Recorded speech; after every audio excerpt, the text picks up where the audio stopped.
किसानों का जत्था शंभू बॉर्डर से दिल्ली की तरफ कूच कर रहे किसान और पुलिस एक बार फिर से आमने सामने है। बता दें कि किसानों को रोकने के लिए पुलिस ने आंसू गैस के गोले छोड़े और वाटर कैनन का इस्तेमाल किया और पुलिस द्वारा आगे नहीं जाने देने पर किसानों ने अपने जत्थे को वापस बुला लिया। शंभू बॉर्डर पर पहुंचे कांग्रेस नेता और पूर्व पहलवान बजरंग पूनिया ने कहा कि एक तरफ सरकार कह रही है कि हम किसानों को नहीं रोक रहे हैं, लेकिन दूसरी तरफ वो आंसू गैस और अन्य चीजों का इस्तेमाल कर रहे हैं। उन्होंने कहा कि जब नेता विरोध करने के लिए दिल्ली जाते हैं तो क्या वो अनुमति लेते हैं? किसान केवल अपनी फसलों के लिए एमएसपी चाहते हैं। हम हमेशा किसानों का समर्थन करेंगे। इससे पहले किसानों ने जैसे ही दिल्ली की तरफ कूच शुरू किया, हरियाणा पुलिस ने उन्हें रोक लिया। किसानों ने पुलिस से कहा कि हमें दिल्ली जाने की इजाजत दी जानी चाहिए। राष्ट्रीय राजधानी में जाकर विरोध करना हमारा अधिकार है, हमारी आवाज नहीं दबाई जानी चाहिए। किसानों के प्रदर्शन को देखते हुए अम्बाला के कई गाँव में इंटरनेट सेवा को अस्थायी तौर पर बंद कर दिया गया। टिकैत ने ये भी चेतावनी दी कि केंद्र को किसानों की ताकत दिखानी होगी और इसके लिए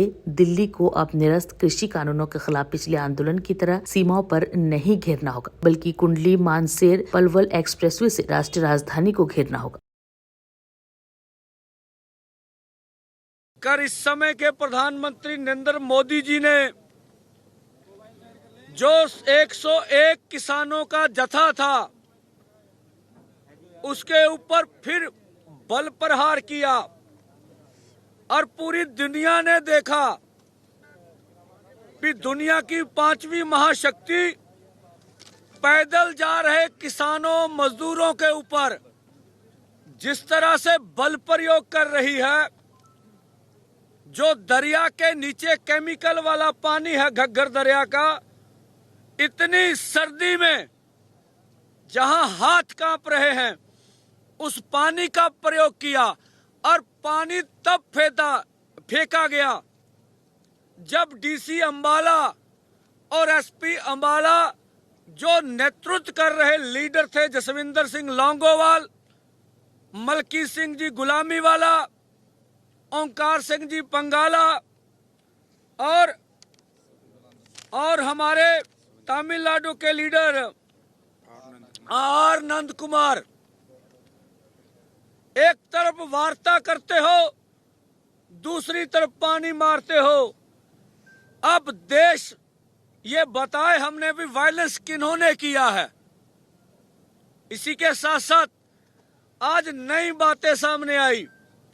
हमारी स्टेज के ऊपर भी हंजू गैस के बम फेंके गए और हमारी स्टेज से आगे रॉकेट लॉन्चर से तकरीबन 1-1.5 किलोमीटर आगे जाकर भी एक गोला फेंका गया और दूसरी ओर खेतों में भी हंजू गैस मारा गया।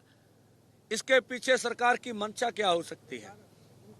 लगभग 10,000 से ऊपर आम जनता आज शंभू मोर्चे को देखने आई थी, सपोर्ट में आई थी, लंगर लेकर आई थी।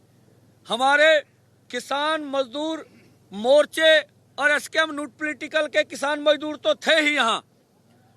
पब्लिक के ऊपर फेंककर हंजू गैस उसे भड़काना चाहते थे और देखा जितने भी हमारे किसान मजदूर नौजवान यहाँ आए उन्होंने हमारे जाब्ते में कोई भी बाधा नहीं डाली। कितना डिसिप्लिन से 101 का जत्था, एक भी आदमी उसमें से अधिक नहीं गया है। जो हमारे पास सूची आई है वो 17 किसान सरकार के इस जबर में, सरकार के इस बल प्रयोग में जख्मी हुए हैं, जिनमें से कुछ किसान ज्यादा जख्मी हैं। कि भूख हड़ताल और वो करते थे कि राजा दया कर लगा, मेरी बात मान लगा। आज के राजा उस तरह के नहीं हैं। जो गुरु महाराज का था कि टेक और टेक फतेह जब होगी जब दोनों चीज होगी, और ये टिकैत साहब का फार्मूला था कि लंगर लगाओ और अपना आंदोलन की तैयारी ठीक रखो तो सरकार मान लेगी। ये रहमो करम वाली सरकार नहीं है। पंजाब के दूसरे जिन्हों ने अपील करो किसान आगू ने इकट्ठे हो, सारे इकट्ठे हो। हमने बहुत पहले कहा कि इकट्ठे हो और इकट्ठा होकर ही कोई आगे का रणनीति बनाओ। तो कैसे दिल्ली को तो 4 लाख ट्रैक्टर नहीं ज्यादा चाहिए। दिल्ली तो उससे बन रही। दिल्ली जब भी घिरेगी वो केएमपी से घिरेगी। उसकी मोर्चेबंदी जब भी दिल्ली की होगी, जो केएमपी बना हुआ है उसके नीचे पुल है क्रॉस होने के, वहां से दिल्ली घिरेगी। दिल्ली अंदर से भी नहीं घिरेगी। और उसके करीब 10-11 उसके पॉइंट हैं। तो जब भी तैयारी होगी, कब हो वो हो, तो चारों तरफ से तैयारी करनी पड़ेगी। दिल्ली वहां से घिरेगी। ਤੁਸੀਂ ਵਿਚੋਲੇ ਬਣ ਰਹੇ ਹੋ ਸਾਰੀਆਂ ਯੂਨੀਅਨ ਇਕੱਠੇ ਕਰਨ ਦੇ ਕੋਈ मीटिंग कोई हमने एक कमेटी बनाई है जो 5 मेंबरी कमेटी है। ये कहा कि ये जो जत्थेबंदी है इनसे भी बातचीत करें।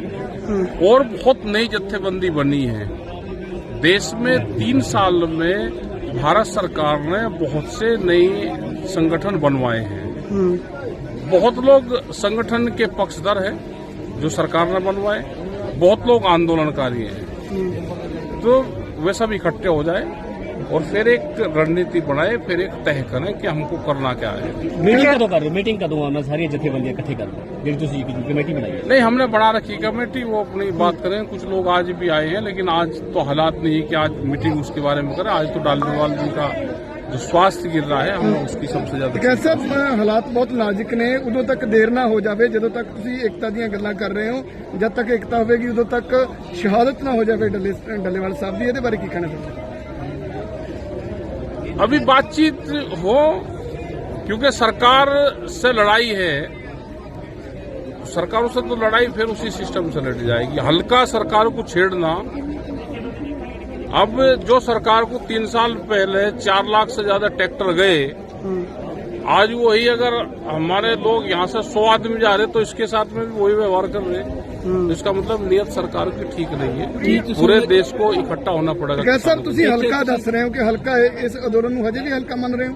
है जी, ਤੁਸੀਂ ਹਲਕਾ क्या कि हम ये कह रहे हैं कि दिल्ली जो गिरेगी वो चारों तरफ से गिरेगी। 100 ਦਾ ਜਥਾ 4 हम कह रहे हैं कि जब दिल्ली घेरी तो 4 लाख से ज्यादा ट्रैक्टर थे, 25 लाख आदमी थे।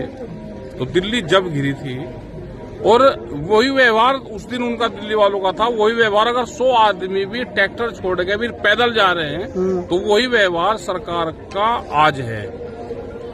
तो रहमो करम से राजा नहीं मानता। राजा को तो भाई ताकत दिखानी पड़ती है। ਟਕੈਤ ਸਾਹਿਬ, ਹਰਿਆਣੇ ਦੇ ਸੰਸਦ ਮੈਂਬਰ ਰਾਮਚੰਦਰ ਜਾਖੜਾ ਦਾ ਇੱਕ ਬਿਆਨ ਵਿਵਾਦਤ ਆਇਆ ਕਿ ਜਦੋਂ ਅੰਦੋਲਨ ਚੱਲਿਆ ਜੋ ਪੰਜਾਬ ਦੇ ਨਸ਼ਈ ਸੀ ਉਹਨਾਂ ਨੇ ਨਸ਼ਾ ਫੈਲਾਇਆ ਅਤੇ 700 ਤੋਂ ਵੱਧ ਕੁੜੀਆਂ ਗਾਇਬ ਹੋਈਆਂ ਨੇ। भाई सरकार क्या कर रही है? अगर देश में से 700 लड़की गायब है तो इसका मतलब सरकार फेल है। और उनको विटनेस बनाना चाहिए, क्योंकि उनकी जानकारी में है किस किस परिवार से गए और कहाँ वे लड़कियां गई है। तो उनको विटनेस बनाओ और सरकारों को, अधिकारियों को, पुलिस प्रशासन को उनको पूछताछ करना चाहिए। जो भी उनके पास में जानकारी है उनको सरकार को देनी चाहिए। कैसा संयुक्त मोर्चे ਦੇ ਹੋਰ ਕਿਹੜੇ ਵੱਡੇ ਆਗੂ ਜਿਹੜੇ ਨੇ ਅੱਜ ਪਹੁੰਚ ਰਹੇ बहुत ਨੇ? लोग हैं कि संयुक्त मोर्चे में पूरी कमेटी है। आज कुछ लोग हैं और वो कमेटी बैठ के बातचीत करे सब लोगों से। ਜੋਗਿੰਦਰ ਸਿੰਘ ਉਗਰਾਹਾਂ ਦਾ ਬਿਆਨ ਵੀ ਆਇਆ। कैसा ਜੋਗਿੰਦਰ ਸਿੰਘ ਉਗਰਾਹਾਂ ਨੇ ਬਿਆਨ ਦਿੱਤਾ ਕਿ ਹੁਣ ਏਕਤਾ ਦੀ ਲੋੜ ਹੈ।